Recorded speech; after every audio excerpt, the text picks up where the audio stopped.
Gue tuh sebenarnya kesel anjir gitu.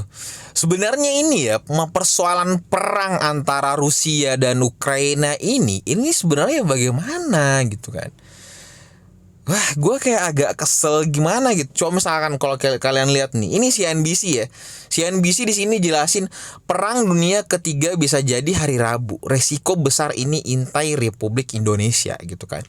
Nah, di sini juga perang batal lur. Rusia tarik pasukan dari pembatasan Ukraina. Jadi maksud lu apa ini gitu kan? Ini 4 jam yang lalu, ini 2 jam yang lalu.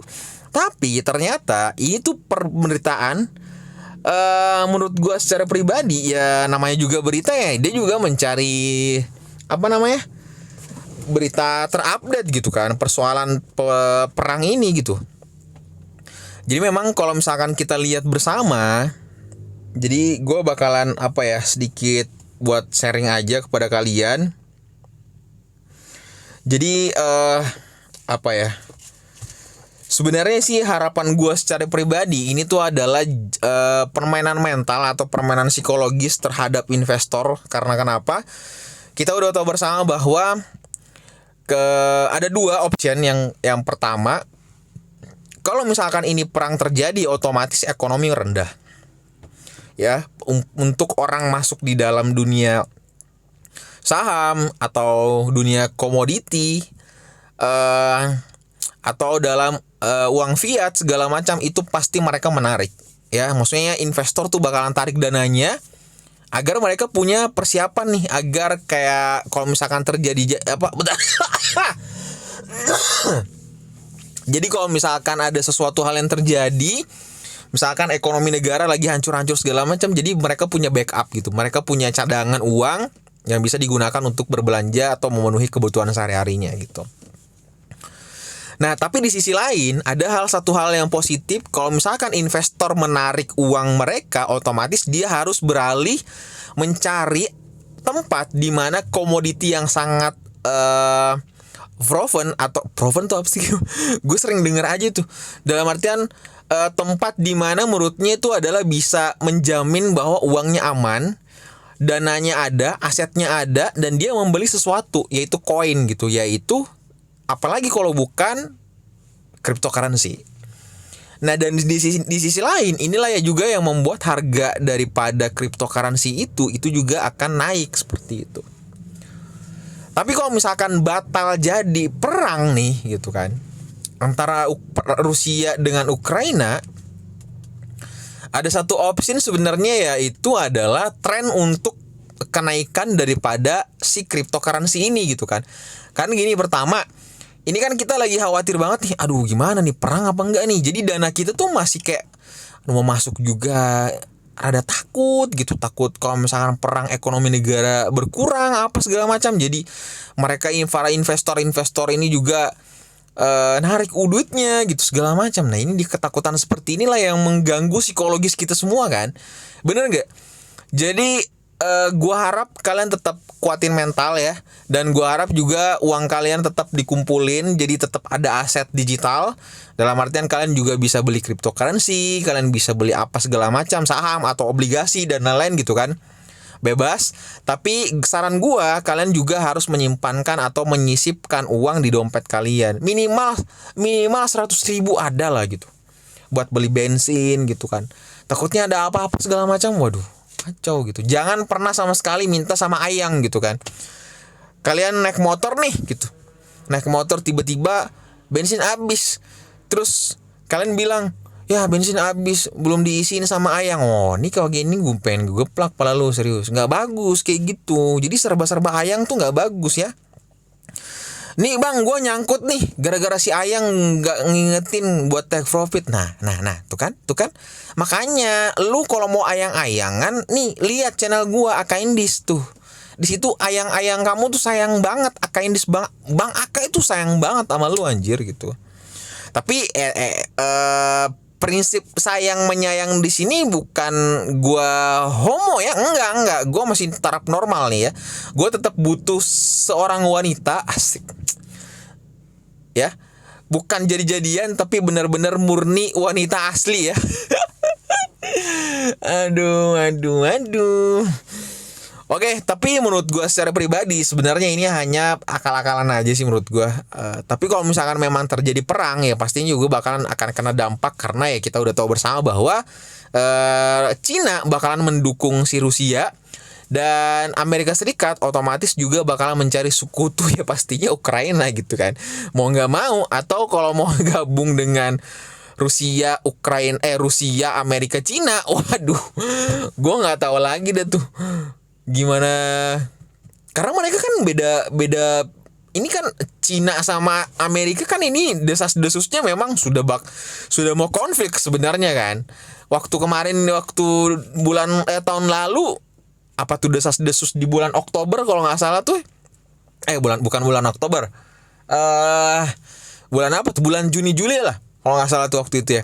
Itu benar-benar sangat kayak kita tuh kayak waspada, ekonomi juga hancur-hancuran segala macam karena imbasnya tuh bakalan seperti itu.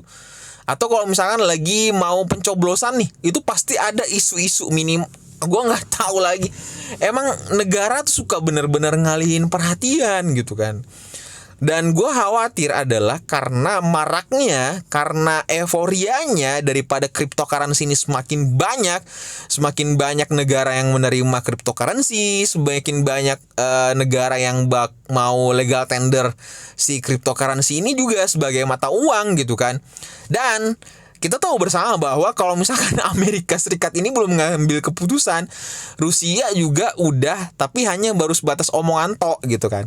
Nah si Cina yang gue khawatirin dia udah ucuk, diam-diam tapi menghanyutkan, tiba-tiba langsung jedar.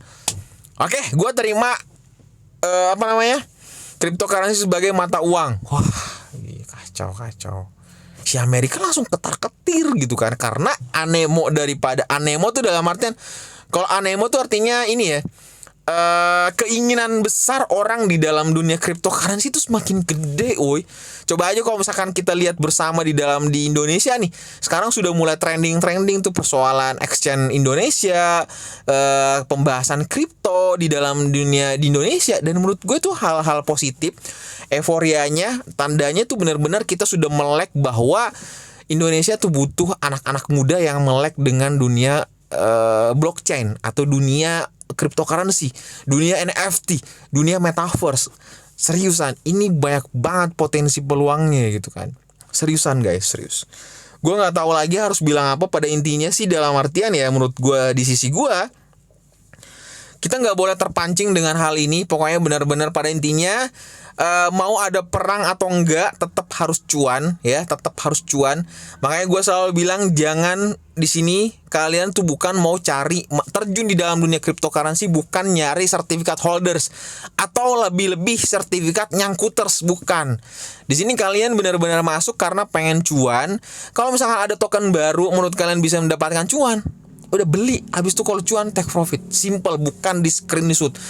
Oke, jangan jadi kaum screenshotan ya. Jangan jadi kaum screenshotan. Oke, please, ayo melek. Kalau naik, take profit. Kalau turun, serok.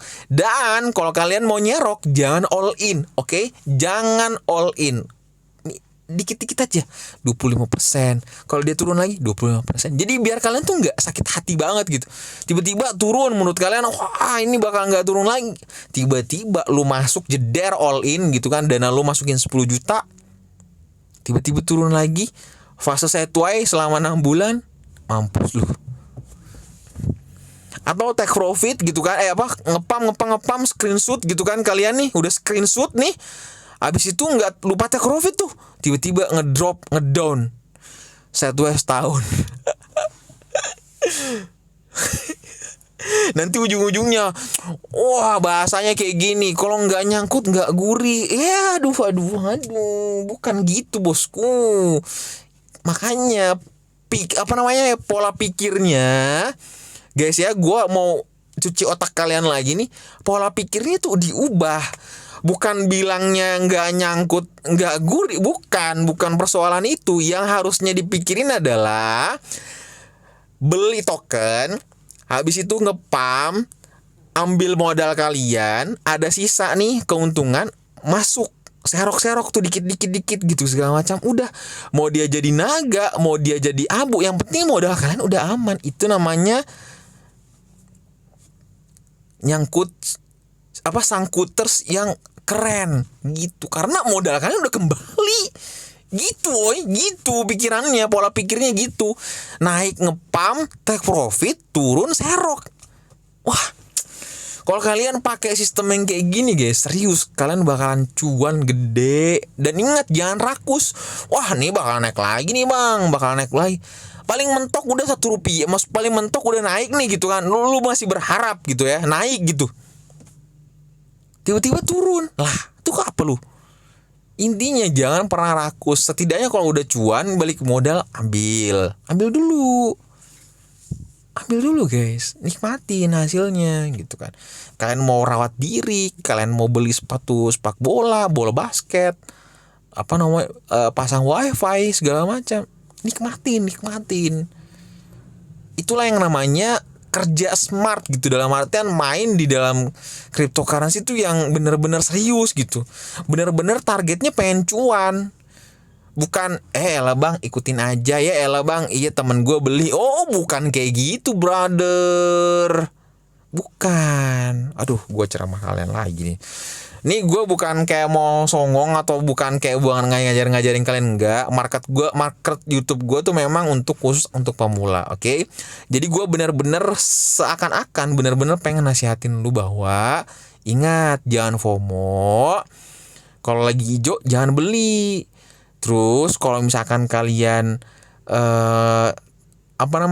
profit gitu kan, jangan lupa take profit. Kalau misalkan kalian cuan, jangan lupa take profit. Dan jangan rakus. Udah, setidaknya kalau udah balik modal, amanin dulu tuh modal kalian. Habis itu nanti sisanya, kalau misalkan contohnya 10 juta, terus kalian jadinya masuknya kalian jadi 25 juta, ambil 15 juta gitu kan, atau 13,5 ambil, kan masih ada sisanya tuh 3,5. Uang kalian 10 juta udah aman nih, tinggal cari token yang lain lagi 3,5, masuk tipis-tipis, udah situ main hold aja. Kalau dia ngepam lagi, take profit lagi, ambil, putar lagi gitu. Ya Allah, pokoknya kalian harus amazing sekali, harus cuan. Udah gitu aja pembahasan kita kali ini. Enjoy, sorry banget gue bukan marah-marah sama lu, gue bener-bener ya karena gue sayang sama lu aja gitu kan. Udah gitu aja pembahasan kita kali ini. Enjoy the market dan ya nikmatin aja dulu dengan kondisi saat ini. Dan pastikan sebelum kalian close video, tekan tombol subscribe dan nyalakan notifikasinya agar kamu tidak ketinggalan berita terupdate daripada channel gue. Dan pastikan titip salam sama keluarga kalian dan dapat salam dari gue. Oke, assalamualaikum warahmatullahi wabarakatuh.